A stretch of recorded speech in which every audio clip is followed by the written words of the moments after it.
प्यारे बच्चों, इस साइकोलॉजी की क्लास में हम पढ़ेंगे चिंतन।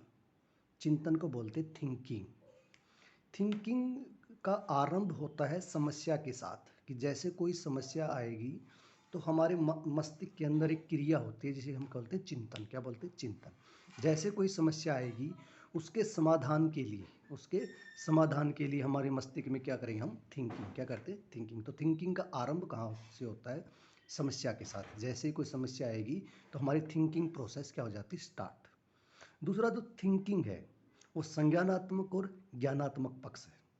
संज्ञानात्मक और ज्ञानात्मक पक्ष के द्वारा मानसिक क्रिया द्वारा समाधान करता है। कि चिंतन होता है वो आपका जो थिंकिंग होती है वो संज्ञानात्मक पक्ष है, मतलब कौन सा? कोग्निटिव पक्ष है, जिसके अंदर क्या होती है? मानसिक क्रियाएं। थिंकिंग के अंदर थिंकिंग के साधन कौन कौन से हैं? विचार करना, संप्रत्यय करना, प्रतीक बनना, कोई बिंब बनना, प्रतिबिंब बनना, समस्या का समाधान निकालना, ये सारे के सारे थिंकिंग के क्या है? साधन है।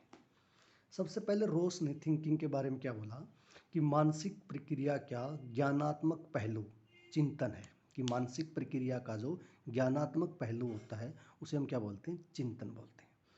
मस्तिष्क की बातों से संबंधित या मस्तिष्क की बातों से संबंधित जो ज्ञानात्मक पहलू होता है उसे हम क्या बोलते हैं? थिंकिंग बोलते हैं। तीसरा हम क्या बोल सकते हैं कि संज्ञानात्मक और ज्ञानात्मक मानसिक क्रियाओं के संबंध होते हैं। संज्ञानात्मक और ज्ञानात्मक जो संबंध होता है वो मानसिक क्रियाओं के साथ संबंधित होता है।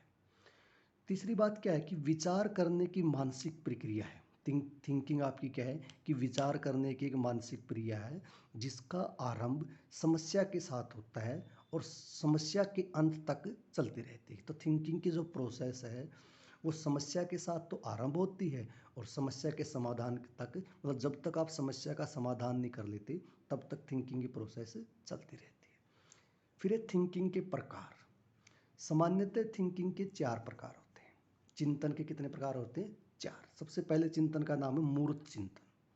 मूर्त चिंतन के अंदर क्या होता है? वस्तु दिखाई देती है आपको, और इस चिंतन को हम बोलते हैं प्रत्यात्मक चिंतन।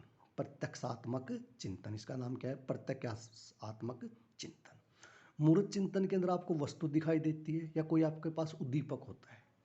उद्दीपक में ज्ञान, उद्दीपक का क्या होता है कि ज्ञान इंद्रियों के द्वारा जो देखा जा सकता है। उद्दीपक क्या होता है कि जो आपका ज्ञान इंद्रिया, अपनी ज्ञान इंद्रिया कितनी होती है? 5 ज्ञान इंद्रिया।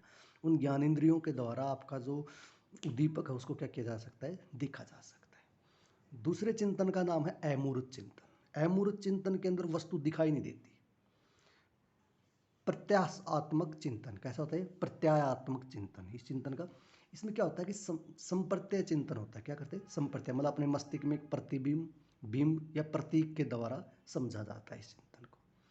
तीसरे चिंतन का नाम है विचारात्मक चिंतन या तार्किक चिंतन। विचारात्मक चिंतन या तार्किक चिंतन किसने दिया था? जॉन डेवी ने दिया था। या कई बार हम इसको बोलते हैं कल्पनात्मक चिंतन। ये कल्पनात्मक चिंतन क्यों होता है? ताकि हम किसी समस्या का समाधान कर सकें। किसी समस्या का समाधान के लिए कौन सा चिंतन किया जाता है? कल्पनात्मक चिंतन। चौथा है सृजनात्मक चिंतन। सृजनात्मक चिंतन के अंदर जो, इसे हम कई बार क्या बोल सकते हैं? अभिसारी चिंतन भी बोलते थे। क्या बोलते थे? अभिसारी चिंतन या अनोखा चिंतन। अभिसारी चिंतन, अनोखा चिंतन किसने दिया था? जेपी गिलफोर्ड ने। किसने दिया? जेपी गिलफोर्ड ने दिया था। इसके बाद चिंतन की प्रकृति, कि आपका जो चिंतन है उसकी प्रकृति कैसी होती है। चिंतन की प्रकृति पहला तो कैसा होता है? संज्ञानात्मक या ज्ञानात्मक प्रक्रिया है। चिंतन की जो प्रकृति है संज्ञानात्मक और ज्ञानात्मक प्रक्रिया है। दूसरा, चिंतन अदृश्य होता है, अमूर्त होता है। चिंतन कैसा होता है? अमूर्त, जिसको हम देख नहीं सकते। चिंतन आंतरिक मानसिक प्रक्रिया है। आंतरिक मानसिक प्रक्रिया है। चिंतन के दौरान बाह्य क्रियाएं या शारीरिक क्रियाएं बंद हो जाती हैं। चिंतन के दौरान क्या होता है? जो बाह्य क्रिया या जो शारीरिक क्रियाएं हैं वो क्या हो जाती हैं? बंद। क्या हो जाती हैं? बंद। मस्तिष्क के द्वारा होता है चिंतन। हमेशा किसके द्वारा किया जाता है? मस्तिष्क के द्वारा किया जाता है। चिंतन समस्या समाधान की प्रक्रिया है। जब भी कोई समस्या हमारे सामने आती है तो उसके समाधान के लिए क्या किया जाता है? चिंतन। तो चिंतन कैसी प्रक्रिया है? समस्या को समाधान करने की प्रक्रिया है। चिंतन के अनेक विकल्प होते हैं। चिंतन आप एक तरीके से नहीं कर सकते, चिंतन बहुत तरीकों से किया जा सकता है। चिंतन के अनेक विकल्प होते हैं। इसके बाद हम आगे पढ़ेंगे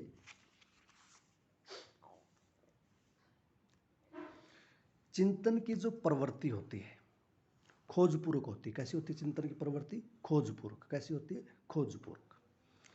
चिंतन हमेशा विवेकपूर्ण और तर्कपूर्ण या लक्ष्यपूर्ण और उद्देश्यपूर्ण होना चाहिए। चिंतन कैसा होना चाहिए? चिंतन हमेशा आपका विवेकपूर्ण, तर्कपूर्ण, लक्ष्यपूर्ण और उद्देश्यपूर्ण। आपका चिंतन का क्या होना चाहिए? उद्देश्य होना चाहिए। और चिंतन की अब जो प्रतिक्रिया है, पहले चित्त, चित्त के बाद चिंतन, चिंतन के बाद मानसिक शक्तियों के द्वारा सोचना या निर्माण करना, मनन करना, सोचना और विचार धारा। क्या उसकी? विचारधारा। चिंतन के सोपान या चिंतन के जो चरण है वो कौन कौन से चरण हैं? चिंतन के 4 चरण हैं। सबसे पहले क्या किया जाता है चिंतन के अंदर? समस्या का आंकलन किया जाता है। जब भी कोई समस्या आपके सामने आती है उसका क्या किया जाता है? आंकलन। तो समस्या का आंकलन का मतलब क्या हुआ?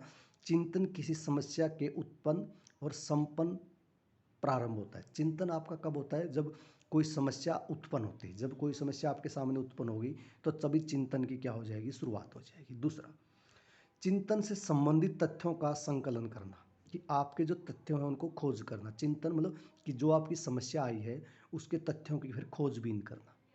तीसरा, निष्कर्ष निकालना, किसी एक निष्कर्ष पे पहुंचना चिंतन के बाद।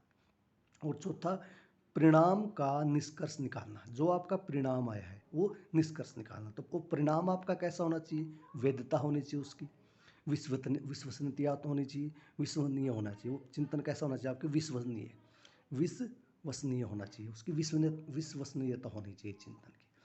चिंतन और अधिगम के बीच में, चिंतन और अधिगम के बीच में क्या संबंध होता है?